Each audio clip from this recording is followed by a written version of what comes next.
Looking back at what has happened in women's basketball in the SEC over the past couple years and how much tougher it continues to get, Dawn Staley deserves a lot more credit for what she has done at South Carolina.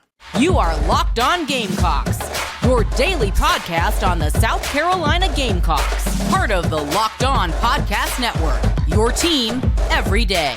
Hello, Gamecock Nation, and welcome back to the Locked On Gamecocks podcast. I'm Andrew Line, the host of this podcast, and also a publisher for Gamecock Digest over on Fan Nation. Thank y'all so much for making the Locked On Gamecocks podcast your first listen or watch for your team here today. We are free and available, as always, both on YouTube and wherever you get your audio podcasts daily. Once again, we're going to be sticking with a lot of basketball here on this Wednesday edition of the Locked On Gamecocks podcast. Later on in the show, we're going to talk about some of the biggest offseason needs that Lamont Paris and his staff have to address. We are also going to talk a little bit of football, though. Shane Beamer chatted with Josh Pate over from Late Kick on Tuesday night and had some interesting comments to make about how he went about some of his changes in his program this offseason. We'll look at what those comments were and talk about that, but we're going to start off today's show with Dawn Staley, and more specifically, what she has done in the SEC over the past 15, 16 years. Because when we look at the ever-changing landscape in the SEC holistically, but also when it comes to women's basketball specifically, I think that it is fair to say that Dawn Staley deserves a lot more praise and respect for what she's built at South Carolina. Want to give y'all a quick fact here that I think is going to blow some of y'all's minds, and for others, you might not be surprised when you hear this, but since Dawn Staley took over the women's basketball program at South Carolina back in 2008, every other SEC program has changed coaches in the SEC at least once in that stretch. The second longest tenured coach in the SEC right now, just for reference, is Alabama's Christy Curry, who began her tenure with the Crimson Tide back in the 2013 through 14 season. So that just goes to show you, Dawn Staley, for one, obviously has been successful pretty much in every which way you can measure it, but also she has been the most stable, dominant force that honestly this sport has seen over the past 15 years or so. And the thing is, Dawn Staley at the beginning, it was about trying to get on the same level as Pat Summitt and the Tennessee Lady Volunteers. That again, unfortunately, Pat Summitt had to retire early due to complications from Alzheimer's. And for a few years stretch, admittedly, Dawn Staley just did not have a whole lot of competition in terms of big-name coaches in this conference. But that is certainly changing right now, and it has changed over the past couple years. Kim Mulkey obviously leads the sort of conversation in that regard, landing at LSU back in 2021. And then, of course, 2 summers ago, back in 2022, it was announced that Texas and Oklahoma would be joining the SEC beginning in 2024, later this summer, meaning that Vic Schaefer, who used to spar with Dawn Staley on the basketball court in some big-time matchups between South Carolina and Mississippi State a few years back, he's coming back to the SEC, and this time he'll be wearing burnt orange and coaching for the Texas Longhorns. And then yesterday, some big news came out from Lexington, Kentucky, as the Wildcats have hired Kenny Brooks away from the Virginia Tech Hokies.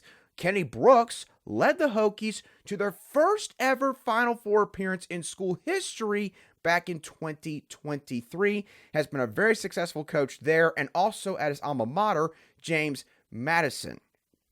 And so, discussing all of those coaching moves, right now, this conference, beginning next season, will have 4 head coaches who have made it to the Final Four. 3 head coaches who have been a part of national championship winning teams.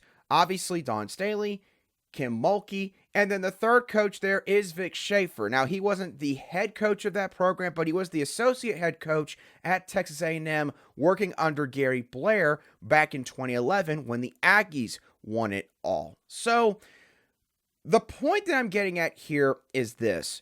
Dawn has not only been consistent with her performance, but especially since 2019, basically since Aaliyah Boston and the Freshies arrived, the conference has only gotten more and more difficult with each and every year that has passed.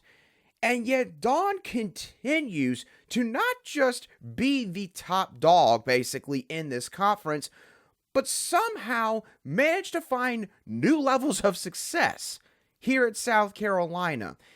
And I don't think that the national media talks about this enough. I think that the SEC, it kind of gets a bad rap right now from a national perspective, because when people look at the conference, they see South Carolina, obviously. They look at what Kim Mulkey's done at LSU, and some people who truly follow the sport, they look at what Coach Yo's done at Ole Miss and say she has done a remarkable job building that program over in Oxford.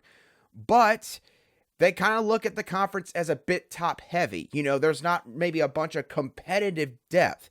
And I think that's a bit unfair to the SEC. And I think that admittedly, South Carolina kind of hurts the SEC in that regard, simply because they win so often by such a large margin that it makes other teams look bad. When in reality, it's South Carolina is just so abnormal in terms of how much success they have and how much talent that they've got on their roster. Not every program should aspire to be like South Carolina, because I don't think really anybody outside of just one or two coaches can somehow accomplish what Dawn has accomplished just in the last 5 years, much less what she could still accomplish in the years to come. And in the next few years, that will have to take place in an SEC that is even tougher now than it was, again, just 3 or 4 years ago. So this is an underlying storyline that, again, I don't think it's getting a whole lot of discussion, but I think it deserves more discussion, because it's already just remarkable what Dawn has done here at South Carolina, winning multiple national championships, having back-to-back undefeated regular seasons, heading into the NCAA tournament. But looking at how much more difficult it's going to be moving forward, I think that for Dawn, she deserves a lot more praise. And in terms of the Mount Rushmore conversation for greatest basketball coaches in the women's game of all time, if Dawn wins just one or two more titles, she should leapfrog up to fourth or third, I believe, on that all-time list. And obviously that would be behind Gina Auriemma and Pat Summitt. So wanted to talk about that a little bit, because the Kenny Brooks hire at Kentucky yesterday really got me thinking about all of that. And Dawn, I think it's just because the media's gotten so used to the success that they've had in the previous few years that it's almost like this gets overlooked, and it shouldn't be overlooked. So I think that that's an interesting conversation to have in terms of women's basketball as a whole, not just at South Carolina, but also in the SEC. Now, speaking of conversations, Shane Beamer talked to Josh Pate over at the Late Kick Show on Tuesday night. It was a very interesting interview, about 30-40 minutes long. So I went and listened to the whole thing, and there was a snippet where Josh Pate asked Shane Beamer about the changes that he made this offseason and what his overall philosophy is when it comes to trying to figure out if he wants to make changes or not. And he gave some very interesting comments that I think you're all going to want to hear. So we're going to listen to those comments and discuss them in detail in a few moments right here on Locked On Gamecocks. Today's show is brought to you by Better Together, the first cooperative daily fantasy application that offers a familiar experience for existing daily fantasy sports players with a social twist. You can play with a friend or a teammate. It provides a sense of camaraderie and enhances the social experience of watching sports. It's also a great way to stay connected with some old pals from college when gone are the days of watching sports together in person. And also, it could put your group chat to the ultimate test and give you a shot to get bragging rights maybe over some other friends who are also on Better Together. Download Better Together now from the App Store and sign up using promo code LOCKEDON for a chance to win your share of over $1,000 in cash prizes. Remember the code LOCKEDON, because winning alone is fun, but it's better together. Today's show is also brought to you by Amazon Fire TV. Fire TV is your destination for sports, from live games to highlights to in-depth analysis. Fire TV offers amazing viewing experiences with smart TVs, as well as the Fire TV stick that you can plug into your existing TV that provides access to millions of movies and TV episodes, as well as free and live TV. Whether it's opening weekend for baseball or the college basketball tournament, you're going to want to have a Fire TV. Fire TV recently created Fire TV channels to deliver a constant supply of the latest videos from your favorite sports brands, all for free. That includes all of us at Locked On and most of the big pro leagues and college conferences as well. Fire TV channels let you dive into all the game analysis, highlights, and more to keep up to date on all the latest in the world of sports, whether it's March Madness, the NBA, MLB, and lots more. Not to mention great news, entertainment, gaming, travel, cooking videos as well. Check out Fire TV channels on Fire TV and Alexa devices. If you haven't checked out Fire TV channels, you should. Trust me on this. To learn more, visit www.amazon.com/LockedOnFireTV. Welcome back to this Wednesday edition of the Locked On Gamecocks podcast, where we cover your South Carolina Gamecocks every single day. Are you watching Fox Sports or ESPN on your TV all day? Have to turn down the volume with all of the shouting that's taking place? Make the switch to Locked On Sports today, a free 24/7 sports streaming channel programmed for you every day to bring you the biggest stories without all the screaming. Locked On Sports Today brings you can't-miss analysis, opinions, and news, streaming 24/7 on YouTube or the free Amazon Fire TV channels app. Part of the Locked On Podcast Network, your team every day. Okay, Shane Beamer sat down and chatted with Josh Pate over from Late Kick on Tuesday night, and they talked about a bevy of different things, but obviously, during that conversation, they talked about a lot of the changes that South Carolina has made offseason, and sort of, what is the thought process for a head coach when you have a couple good years to start out your tenure, but then you go, say, 5-7 in year 3, like Shane Beamer and the Gamecocks did. And so Josh asked Beamer more so about how much does he need to see a correlation of contributing factors in his information gathering process before he makes a change, whether it be staffing, maybe something within the program itself. You get the point. So I'm going to play a quick soundbite for all of you, and then after you listen to it, we're going to come back here and talk about it in a bit more detail. So take a listen to what Shane Beamer had to say regarding all of that.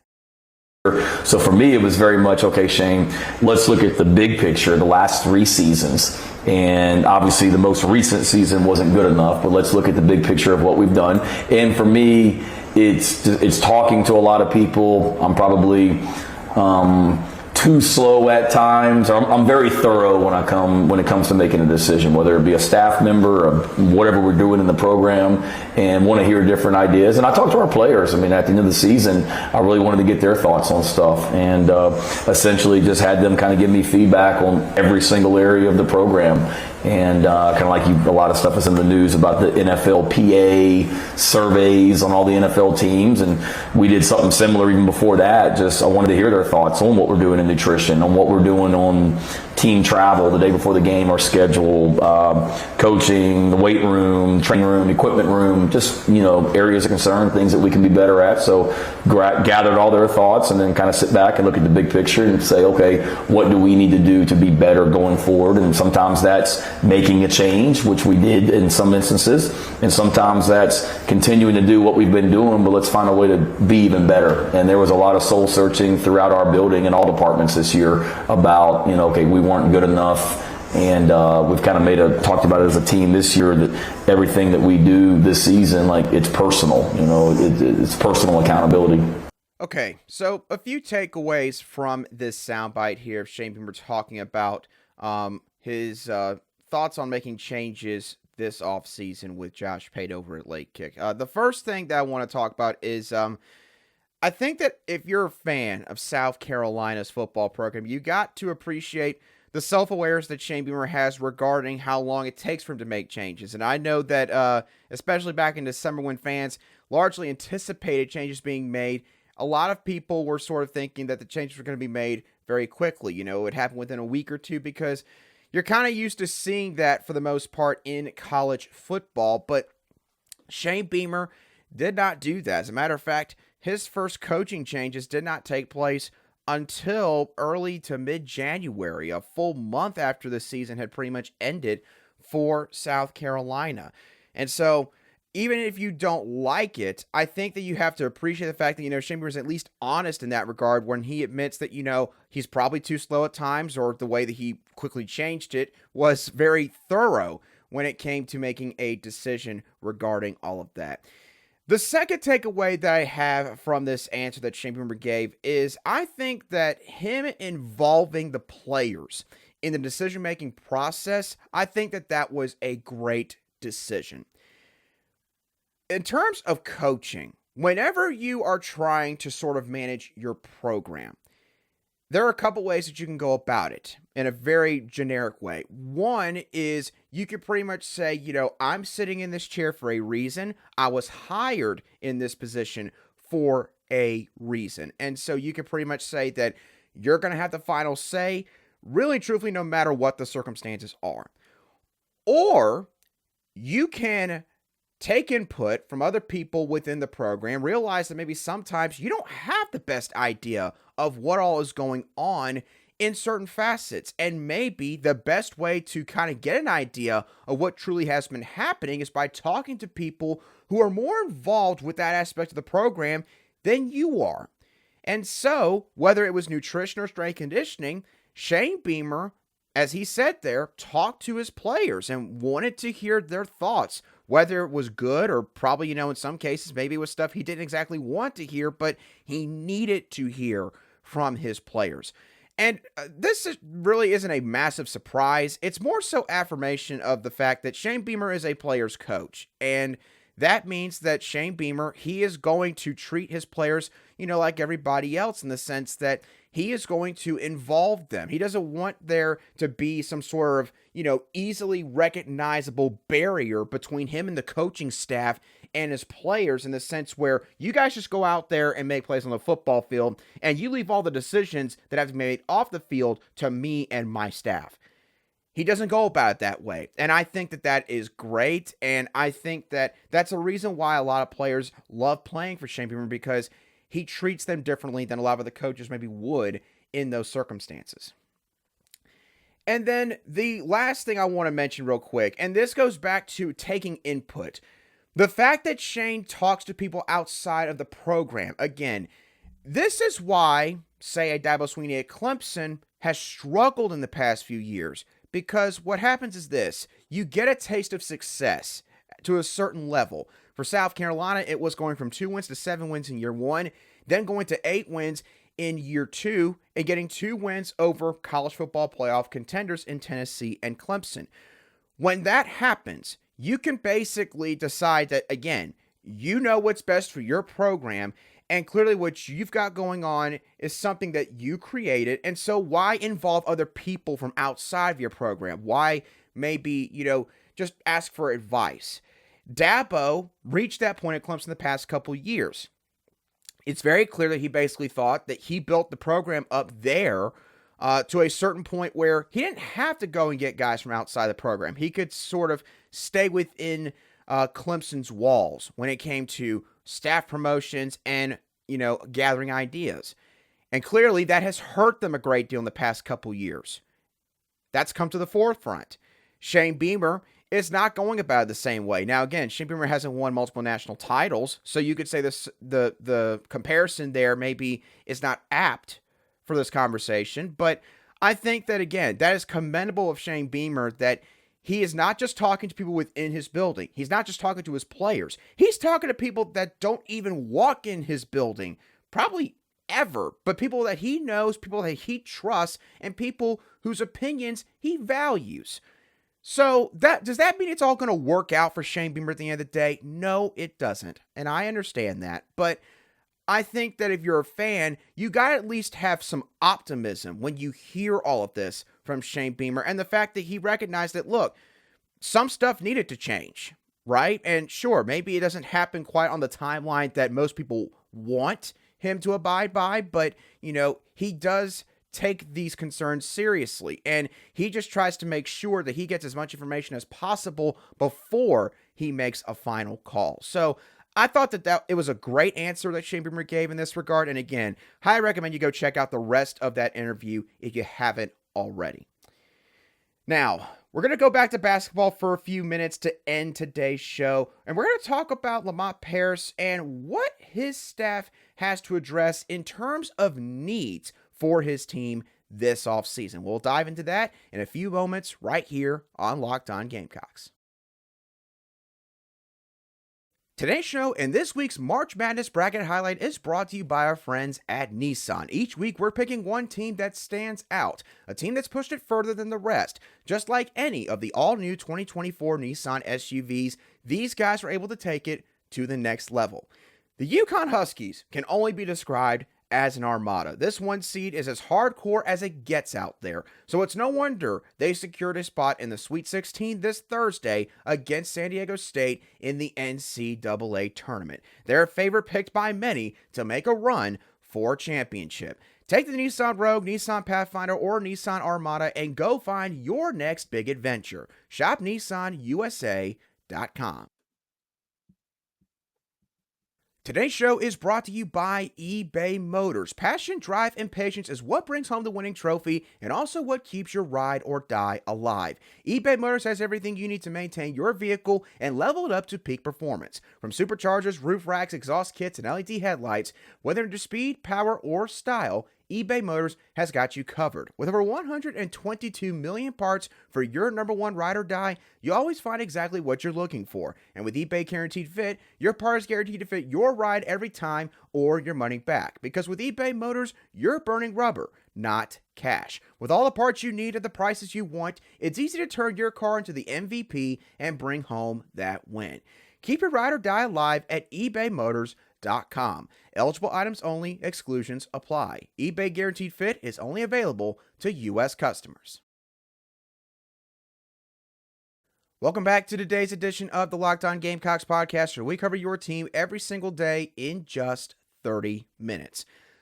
Lamont Paris and South Carolina's men's basketball coaching staff are going to have to address multiple needs this offseason in order to have a year like they just had this previous season. So, 3 needs that we're going to go over real quick before we get on out of here. 1, South Carolina needs to find a proven facilitator at the point guard position. Talon Cooper obviously walking out that door, and as we talked about this the other day, South Carolina does not really have another true point guard on this roster that is ready yet. Again, I think that Morris Ugasuk can be kind of a true point guard who looks to facilitate before he shoots, but even if that's the case, Morris is not ready yet, physically or in terms of his playing experience. He needs more time to develop both on and off the floor. Jacoby Wright. Like Jacoby Wright a lot, he plays his heart out every time he's out there on the floor. Jacoby, though, is more of a combo guard. He is not a guy, I think, that can handle sort of playing that point guard spot at all times. And so I think that for South Carolina, when you lose Talon Cooper, and then on top of that you lose Amici Johnson, you definitely got to find someone in the portal that can play that point guard spot at the majority of the time, but also someone that, again, is going to be able to run your offense the way that you want them to. Talon did a great job of that this past season, but now South Carolina's got to find somebody to fill in that role. The second offseason need for South Carolina is quality front court depth. This past season, South Carolina essentially had 3 players that they were rotating between in their front court, and that was B.J. Mack, Kyler Murray-Boyles, and Josh Gray. That's not enough, guys. It's just not enough. You've got to have more than 3 guys in your front court, 3 true front court players that you can rely on in a game. And Lamont Paris and the team, they got to a point last year where, guys like, Stephen Clark from the Citadel, Benjamin Vosens-Verdonk, who was on the team, of course, last year, Those guys, they just were not getting in the game. And obviously, look, that's not me trying to take a dig at them, and we're not going to dive into the reasons why that may have been the case. But the point is, the Gamecocks did get to a point where there were only 3 true front court players that were playing in their rotation.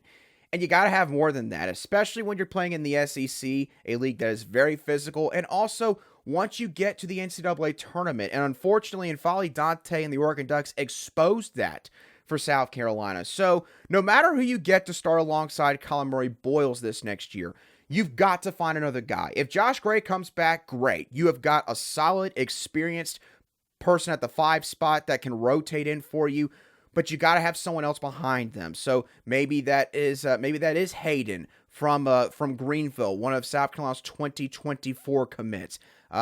Maybe it is Federico, who entered the transfer portal from Pittsburgh and is the older brother of, I believe, Aku Federico, who comes from Finland. He is also part of South Carolina's 2024 class.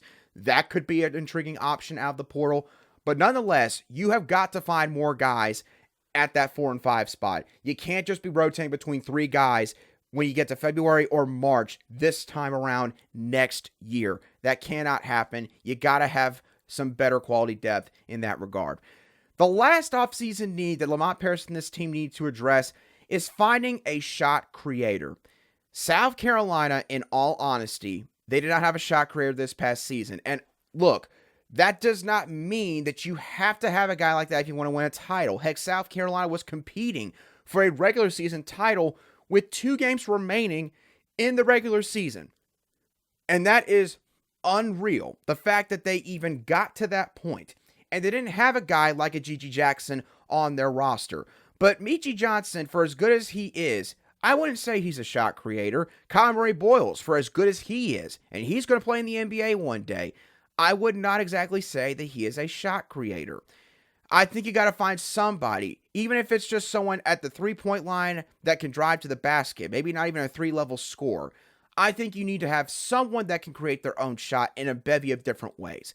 It doesn't mean that you got to find, again, a Dalton Connect from Northern Colorado out of the portal. You know, those guys don't grow on trees exactly in the transfer portal, but you do need someone that can do a bevy of things with the basketball in their hands on the offensive end. So South Carolina's got to find those 3 things, and if they check off all those boxes, then I truly do believe that South Carolina, despite the experience that they're losing, the production they're losing, I think that they can make it back to the NCAA tournament. It just depends on what they do out of the portal this off season.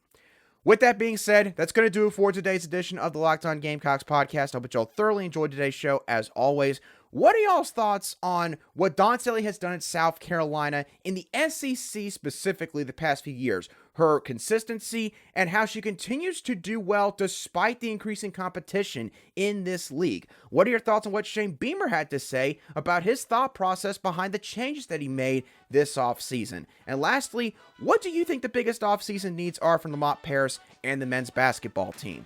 Let me know your thoughts down below in the comments section if you watch today's show on YouTube, or you can shoot me a direct message on X at @ALion_SC if you listen to today's show on an audio podcast app. As always, thank y'all so much for tuning in. Have a great rest of your Wednesday, and I'll be sure to catch y'all on the next show of the Locked On Gamecocks podcast.